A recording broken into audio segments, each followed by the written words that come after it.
Hey folks, and welcome to another Model Railway Village video. You're gonna get fed up of these.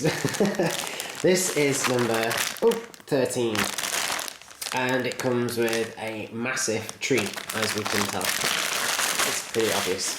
In fact, it's not just a tree, although the tree has again done its usual thing of spreading green gunk all over the place, which is fabulous. So I hope the police don't call around anytime soon and catch me with 2 bags of dodgy looking stuff. Oh gosh, yeah, this is getting everywhere.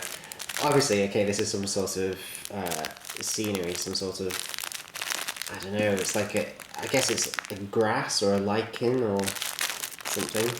I'm sure it's supposed to be stuck down somewhere anyway. I'm sure the issue will tell us where it's supposed to go. So what do we get in number 13 apart from a tree and 2 bags of, yeah. Starting work on the village street, okay, and then steam railways on screen. Okay, that's cool. So that's clearly a shot from the Railway Children there. If you've not seen it, what are you even doing watching this channel? Okay, so build your model railway, cutting a card panel for the village street, Britain in the age of steam, steam railways on screen, that's what we've just talked about, and then Britain's heritage lines, the world's first, oh my gosh, the world's first preserved railway, the narrow gauge Talyllyn Railway in mid Wales. Oh my gosh, I cannot believe that, because that's tomorrow's video. Well, that's this week's feature video, the Talyllyn Railway. I was there. They've just celebrated their 150th anniversary. I honestly cannot believe that. What are the chances? Okay, cutting a card panel for the village street. Right, we clearly need these stuck down to a baseboard now, so you're definitely going to see that filmed very, very soon. I can't really do much more until I get that done. Most of the elements of the model railway village are assembled on separate panels. This makes it easier to add the details as you do not have to reach into the middle of the baseboard. Okay, so actually they're wanting us to put all of these together afterwards, maybe? So we've actually got to assemble 4 smaller baseboards, if you like, and then towards the end we stick them all together. It sounds like that's what they want us to do. Okay, I shall read all of this off camera and obviously take the appropriate steps and make sure it's all filmed. But it does look quite interesting. It looks quite thorough. The only thing that gets me is that this entire series has a habit of requiring materials and tools and various other things that they just don't give you, which is a little bit cheeky, to be honest, but at the same time it's teaching you parts of the hobby that it otherwise wouldn't cover, I suppose. So okay, steam railways on screen. Okay, this should be interesting. Since the earliest days of the movies, steam railways have always provided an ideal setting for a variety of film genres, from murder mysteries and tales of high adventure to romances and comedies. And so what kind of things do they look at then? I don't know. I don't recognise that one. I've not got a clue.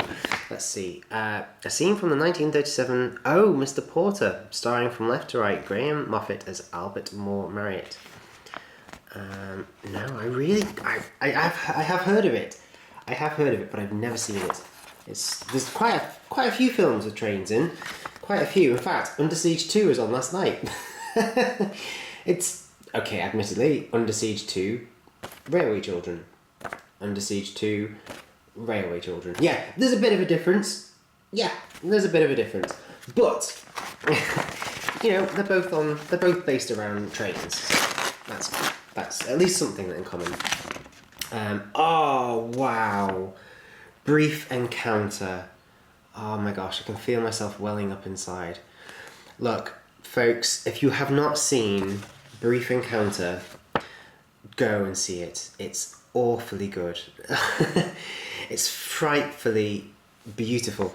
It is an amazing film. Really genuinely beautiful, set in the beautiful romantic period of the early railways, when this lady Celia Johnson, she's a happily married wife with kids, but her life has got boring, her life has got dull, and then she randomly meets this guy one day, and the two have this really, really well, at the time, outrageous fling.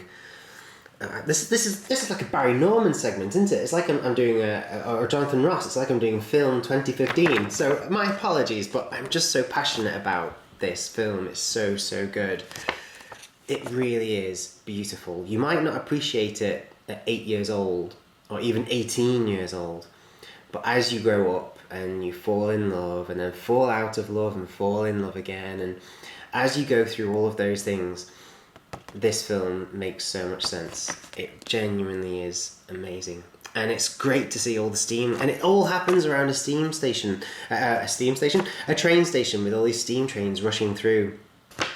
And I'm not going to give anything away, but yeah, it's quite dramatic. And for the time when this film came out, you know, having an adulterous affair like this, even though I think all they did was kiss.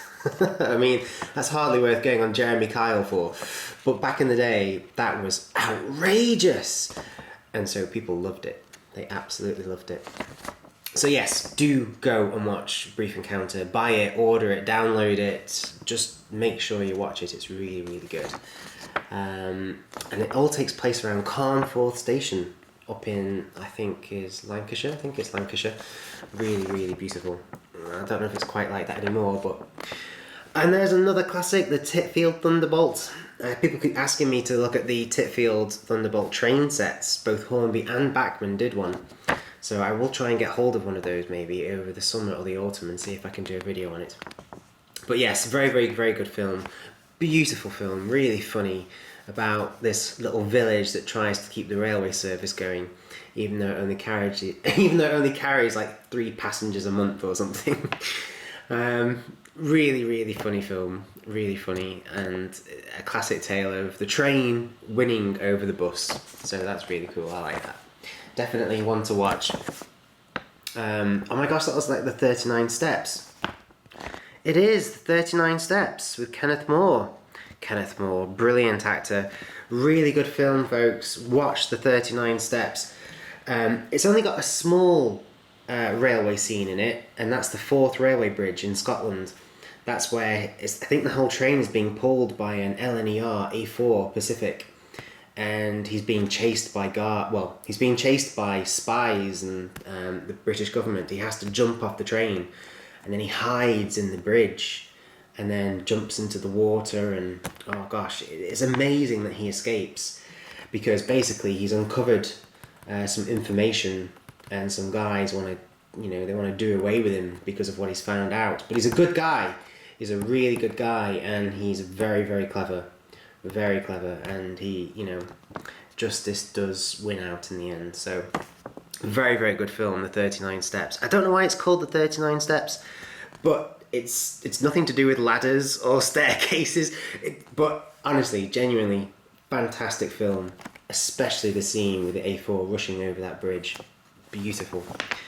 And what's this? Something about the Orient Express, of course. Yeah, the Orient Express. That's appeared on TV and film loads of times. This is really good. And Thomas the Tank Engine. I think even the Mazumba tribe in Brazil have seen Thomas the Tank Engine. It's worldwide famous, thanks to the Reverend Audrey. So, yeah, definitely loads of stuff there to check out. Of course, you've got The Railway Children, probably one of the world's most famous railway films. Absolutely stunning. There was a remake which was sort of okay, but the original is the best, as is the case with lots and lots of things. So yeah, if you haven't seen The Railway Children, seriously, what are you doing watching this video? What are you doing watching this channel? I think I watched it by the time I was 3 or 4, so everyone needs to watch The Railway Children. It's just beautiful. And the railway that they use is the Keighley and Worth Valley Railway. It probably does say somewhere. Quick scan. There we go. The film was shot on the Keighley and Worth Valley Railway in Yorkshire. One of the most beautiful railways I've ever been to. And especially the staff. Just all so friendly. Typical Yorkshire people. Really, really nice. So, yeah, that's really good. That's probably one of the best things in the whole series I've enjoyed so far. Even though I know most of it. Okay. The world's first preserved... I genuinely can't get over this. I'm about to go edit Friday's video for you, which is the Talyllyn Railway. 1951. Wow, that's incredible. The first preserved. Yeah, but it's actually much older than that. Much older. It goes way back, well, 150 years back. Genuinely beautiful. Honestly, it's like I said on Facebook, they should have sent a poet, because the scenery is just so beautiful. Especially when you catch the late evening train and you're heading back out towards the sea, back towards the coast, and you can see the sun setting behind the mountains. Oh my gosh, it's just, honestly folks, it's just one of those moments that you remember for your whole life. Absolutely stunning. Again, fantastic staff, really cute little locomotives, really nice. I wish YouTube could capture the sounds and the smells of the oils and everything. It doesn't capture everything, I'm afraid. It's just fantastic. So I'm really going to enjoy reading all about that, actually, because I don't know very much about it. I was kind of I was invited to go by a friend online, and I'm really glad I did, because it was such a fantastic day out. So I'm really going to enjoy reading that. In fact, I'm on the train down to Google tomorrow, so I shall probably take this with me and have a quick read of it whilst I'm on the train, and try not to fall asleep. Okay, so yeah. Trees and some scenery. We're going to have to do the baseboards. So, right, I'm going to have to film that and then take you on a tour of the garage.